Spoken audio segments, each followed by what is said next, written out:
Welcome to my channel Easy Physics by JMD। Hello बच्चों, फिर से आपका स्वागत है अपने channel Easy Physics by JMD.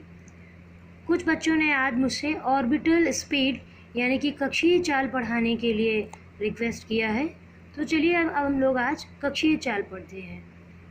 कक्षीय चाल क्या होती है?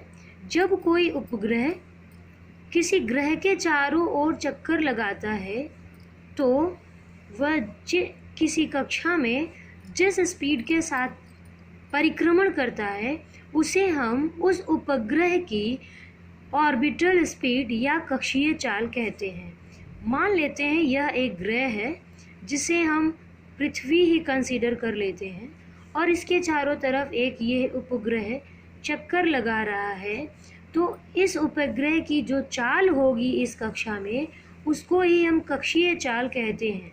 और इंग्लिश में जैसा इसका नाम है ऑर्बिटल स्पीड, तो हम इसको VO या V0 से रिप्रेजेंट करते हैं। चलिए बच्चों, अब हम लोग उपग्रह के ऑर्बिटल स्पीड यानी कि कक्षीय चाल का व्यंजक प्राप्त करते हैं। तो देखिए, हमने यह एक ग्रह कंसीडर किया है। चलिए एक बार फिर से इस डायग्राम को बना लेते हैं। मान लेते हैं कि यह कोई ग्रह है और ये ग्रह हम पृथ्वी ही मान लेते हैं। मान लिया ये पृथ्वी है और इसकी त्रिज्या कितनी है? RE है। और इसके केंद्र से R त्रिज्या की किसी वृत्ताकार कक्षा पर कोई M द्रव्यमान का उपग्रह क्या कर रहा है? परिक्रमण कर रहा है। पृथ्वी की त्रिज्या हमने RE मान ली है, पृथ्वी का द्रव्यमान ME है और जो उपग्रह इस कक्षा में चक्कर लगा रहा है उसका द्रव्यमान M है और जिस कक्षा में चक्कर लगा रहा है उसकी त्रिज्या R है। और ये कक्षा जो है हम इसको लगभग वृत्तीय कक्षा मानेंगे। तो मान लेते हैं बच्चों, यह जो उपग्रह है वो पृथ्वी के केंद्र से तो R दूरी पर या R त्रिज्या की कक्षा पर है, लेकिन पृथ्वी की सतह से H ऊंचाई पर है। कितनी ऊंचाई पर है? H ऊंचाई पर है। तो ये जो टोटल R डिस्टेंस हम देख रहे हैं, ये R त्रिज्या है, यह RE और प्लस H के बराबर होगी। ठीक है, यहाँ पर R is equal to RE plus H होगा, जो हम आगे यूज़ करेंगे। जब कोई उपग्रह या कोई वस्तु, हमने पढ़ा है, वृत्तीय मार्ग पर चलती है तो वृत्तीय मार्ग पर चलने के लिए उसे अभिकेंद्र बल की आवश्यकता पड़ती है और यह अभिकेंद्र बल इस केस में उपग्रह के परिक्रमण के केस में गुरुत्वाकर्षण बल से प्राप्त होता है।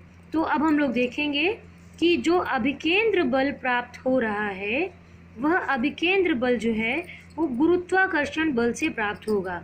गुरुत्वाकर्षण बल से प्राप्त होगा।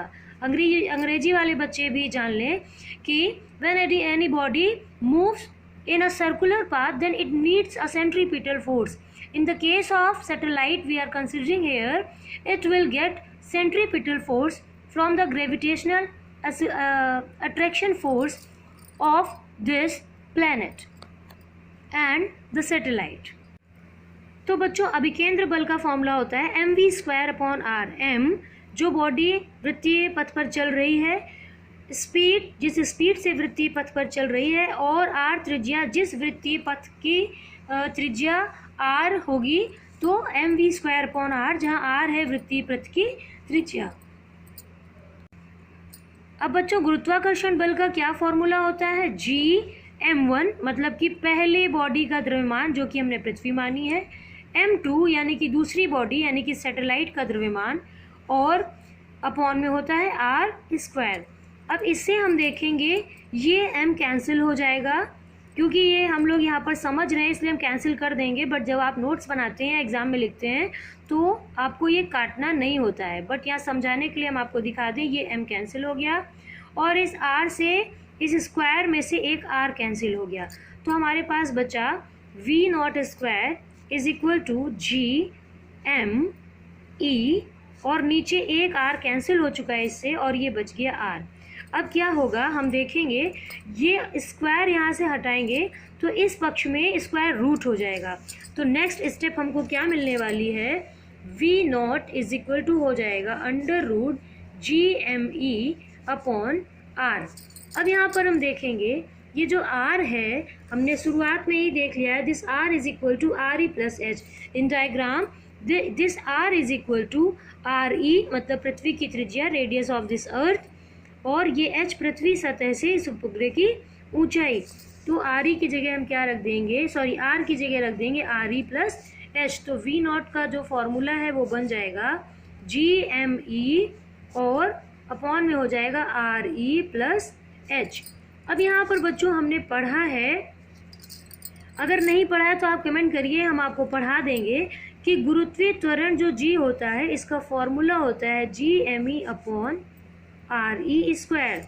इससे हम देखेंगे कि capital GME is equal to GRE square हो जाएगा, यानी कि ये जो GME है विद इन स्क्वायर रूट, इसकी जगह हम लिख सकते हैं GRE स्क्वायर, जहाँ ये स्मॉल g त्वरण है, ग्रेविटेशनल एक्सेलरेशन है, और ये capital G universal gravitational constant है। तो चलिए अब हम V नॉट का एक दूसरा फॉर्मूला देख लेते हैं। V not is equal to हो जाएगा अंडर रूट, इस कैपिटल GME की जगह क्या आ जाएगा बच्चों, स्मॉल g RE स्क्वायर और अपॉन में है RE प्लस एच। अब देखिए बच्चों, अगर h हमारा बहुत छोटा हो जाए एज कम्पेयर टू RE, मतलब ये जो उपग्रह है ये पृथ्वी के समीप हो, यानी कि h जो होगी वो RE की तुलना में छोटी हो, तो हम इस h को नेग्लेक्ट कर सकते हैं, नगण्य मान सकते हैं या छोड़ सकते हैं कैलकुलेशन में। तो हमारा फॉर्मूला बन जाएगा स्मॉल g RE स्क्वायर, और नीचे हम h को नगण्य कर देंगे या गणना में नहीं लेंगे, तो ये RE बचेगा। अब इस RE से ये स्क्वायर RE जो लिखा हुआ है, एक RE कैंसिल हो जाएगा और हमारे पास फॉर्मूला बन जाएगा GRE। ये स्क्वायर था, स्क्वायर का मतलब होता है RE इंटू RE, और एक RE कट गया तो ऊपर एक RE बचा, तो हमारे पास V नॉट का एक और फॉर्मूला बन गया GRE। तो हमारे पास दो फॉर्मूले हो गए in the terms of capital G, इस तरह से या इस तरह से हम लिख सकते हैं, और in the terms of small g।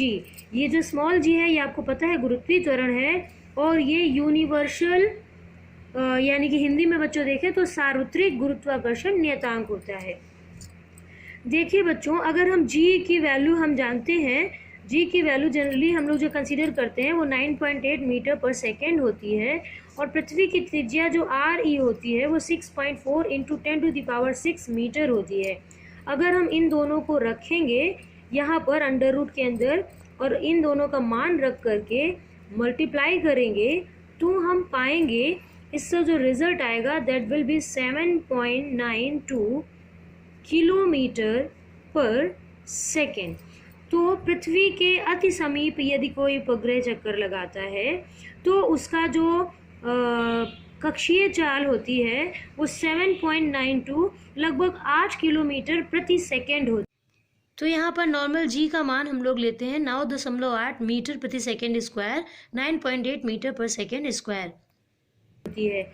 अगर बच्चों हम g का मान सीधे सीधे 10, तो भी हम देखेंगे ये 64 बन जाएगा, और 64 को जब हम वर्गमूल निकालेंगे तो 8 इंटू 8 करते हैं तो 64 आता है, मतलब लगभग 8।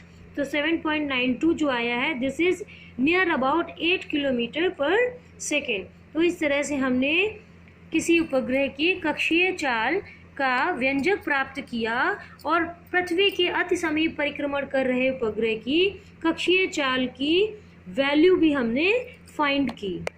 इस तरह से ये टॉपिक लगभग कंप्लीट हो गया। तो चलिए बच्चों हम लोग इसका नोट्स देख लेते हैं। जैसा कि मैंने आपको समझाया, whenever a satellite revolves around a planet, its speed in its orbit is called orbital speed of the satellite. इसके लिए हम कंसीडर करते हैं कि let us consider a satellite of mass m is revolving around a planet of mass me or m and radius re, and the overall radius of the orbit in which the satellite is revolving is small r. Now The centripetal force required to revolve in circular path will be given by the gravitational acceleration, यानी कि अभिकेंद्र बल गुरुत्वाकर्षण बल से ही यह उपग्रह प्राप्त करेगा। और उसको हम कैसे देखेंगे? अभिकेंद्र बल का फॉर्मूला होता है mv²/r और गुरुत्वाकर्षण का फॉर्मूला हो जाएगा GME, हम लिख देते हैं, पृथ्वी हमने कंसीडर की है, GMEm/r। अब यहाँ पर क्या करेंगे, एक r कैंसिल हो गया, फिर ये छोटा m जो हमने कंसीडर किया है mass of the satellite that will be cancelled, और हमारे पास क्या एक्सप्रेशन हमको मिल जाएगा, V0² = GME/r और स्क्वायर रूट कर देंगे ये, तो हमको V0 मिल जाएगा GME/r। फिर हम मान लेंगे कि पृथ्वी सतह से जो ऊंचाई है उपग्रह की वो h है, तो इस RE को हम RE + h लिख देंगे। हम देखेंगे ये R जो है that will be equal to RE + h, ये R जो है that will be equal to RE + h। तो हमारे पास ये फॉर्मूला चेंज होकर के क्या आ जाएगा, V0 = GME अंडर रूट के अंदर RE + h, जहाँ h क्या है, पृथ्वी तल से ऊंचाई है उपग्रह की। अब यहाँ पर हम जानते हैं गुरुत्वीय त्वरण g का जो मान होता है, जो फॉर्मूला होता है वो GME/r² होता है। अगर आपने ये प्रूफ नहीं किया है तो आप कमेंट करेंगे, हम इसकी भी प्रूविंग आपको समझा देंगे।